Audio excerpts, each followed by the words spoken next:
channel. It's Rika BPTV. So today's video is another YouTube tutorial. Ayan, as you can see, medyo laylo tayo sa YouTube tutorial dahil may focus tayo sa personal vlogs.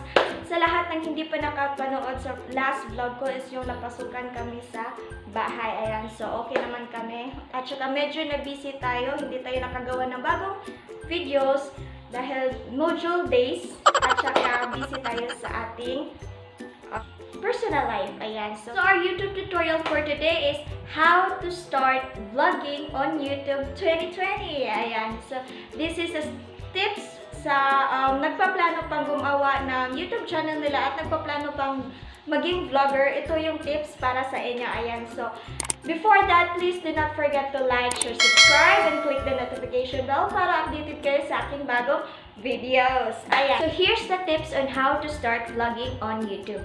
First tip is use what you have. It is not necessary to buy another gadgets, another accessories just to make vlogs, just to make videos. Hindi na kailangan pang bumili ng mga another gadgets or accessories para maka-vlog ka. Use what you have. Use what is available. So kung available mo is cellphone lang, then make a vlog. Make a video. It is not necessary na maghintay ka pang bumili ng another gadgets para maka-vlog ka. Gamitin mo kung ano yung available. Ayan. So makaka-vlog ka kahit cellphone lang ang gamit. Ayan. So tip number 2 is just get started or start recording. Ayan. So if will mo talagang pumasok sa YouTube or gusto mo talagang maging vlogger, then start recording. Stop procrastinating. Ayan. So meron kasing ibang mga vloggers na yung first vlog nila gusto nilang maging perfect. Hindi po talaga yun maging perfect. Dahil meron tayong mga errors gaya ng pagsasalita natin, yung mga actions natin. So, gaya this makes process. Through your practice, ma-process mo na yung pagsasalita mo, yung mga actions mo, at saka yung focus mo sa camera. Ayan. So, yun yung tip number 2, start vlogging. Ayan. Stop lollygagging. Ayan. Tip number 3 is you must have big phone storage. Ayan. So, ito yung part na nahihirapan ako kasi yung phone storage ko is maliit lang. So, it takes time para I have to delete all those videos at remake another videos again dahil merong pumap up na insufficient storage, ganon. So, it is important phone storage, ayan, para hindi kayo mahihirapan at walang delay sa paggawa ng mga vlogs, ayan. Tip number 4 is be committed or commitment, ayan. So, ito din yung pangalawang nahihirapan ako kasi, yes, gaya ng nangyari ngayon na bumababa yung mga subscriber ko dahil hindi ako naging committed sa aking paggawa ng YouTube videos. Dahil 3 days ago lang ako nakapag-vlog, so ngayon lang ako bumalik. So, nagbawasan ako ng 3 subscribers. Ayan, so nabawasan ako ng 3 subscribers. Kaya, ayun, be committed talaga. Kapag nag-start ka ng YouTube, dapat committed ka sa paggawa ng another vlogs or another YouTube videos para naman maingganyo ang mga viewers mo na bumalik at manood sa iyo. Ayan. So, yun, be committed. So, tip number 5 is focus on your camera. Ayan. So, kapag nag-vlog ka, dapat dito ka sa lens tumingin. Dito ka sa lens ng camera mo tumingin dahil it is a way para makipag-interact ka sa mga viewers mo eye to eye. Ayan.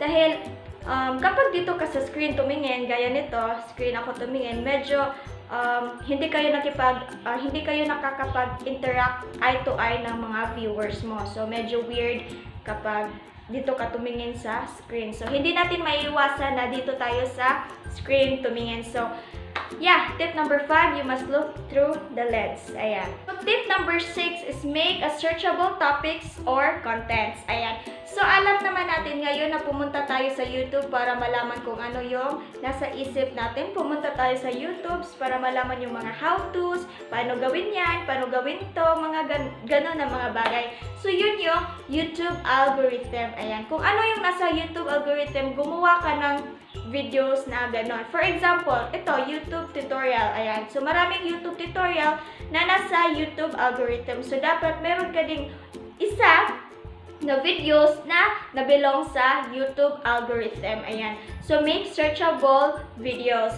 So, for example, YouTube tutorial, how to create thumbnail. So, dapat meron kang ganun din na video, how to create thumbnail. Para mapasok ka sa YouTube algorithm at meron ka ng views sa inyong vlogs. Ayan. So, tip number 7 is be yourself. Ayan, mag-emote muna tayo. Ayan, be yourself. So, as a Filipino vloggers or Filipino YouTubers, meron tayong mga idols, mga influencers na gusto nating gayahin. Ayan. Gusto nating gayahin dahil gusto natin sila, gusto nating gayahin, ine-idolo natin sila. Pero, hindi naman dapat or hindi naman necessary na we must copy them. Ayan. Be yourself, be your own unique person. Sakto ba? So, dapat vlog ka na nasa puso't isip mo. Ayan, sa hindi mo kinakailangan pang kumopya ng mga ibang tao para marami kang subscribers or viewers sa iyong YouTube. Dapat maraming viewers at subscriber ka dahil nagpapakatotoo ka. PBB lang, ganon. So, next is, so tip number 8 is be confident. Ayan, confidently beautiful with a heart. Ayan, so, ayan na nga, since pumasok ka sa YouTube world, marami nang nanonood sa iyo, meron ka ng subscribers at viewers, lalo na sa public place, dapat hindi ka talaga maging shy. Be confident talaga dahil through YouTube kasi na-expose ka dahil it is exposure.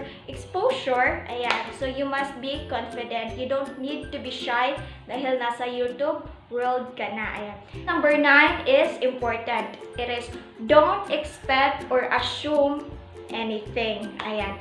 So, hindi tayo dapat mag-assume. Ayan. So, hindi dapat tayo mag-assume dahil alam naman natin sa YouTube world na marami tayong gustong abutin. Gaya ng monetization, maraming viewers, maraming subscribers.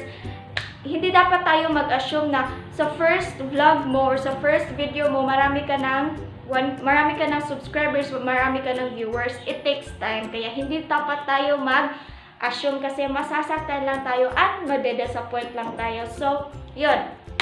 So, tip number 10 is my last tip. Ayan. So, tip number 10 is have fun. Ayan. Huwag natin kalimutang sumaya. Hindi tayo nagba-vlog or hindi tayo nagba-vlog through requirements. Hindi tayo nagba-vlog dahil lang sa gusto natin. Hindi lang tayo nagba-vlog dahil gusto nating maabot yung monetization. Ayan, nagba-vlog tayo dahil gusto nating sumaya or nagba-vlog tayo dahil doon tayo masaya. Ayan. So, meron kasi mga YouTubers or kakasimula pa lang sa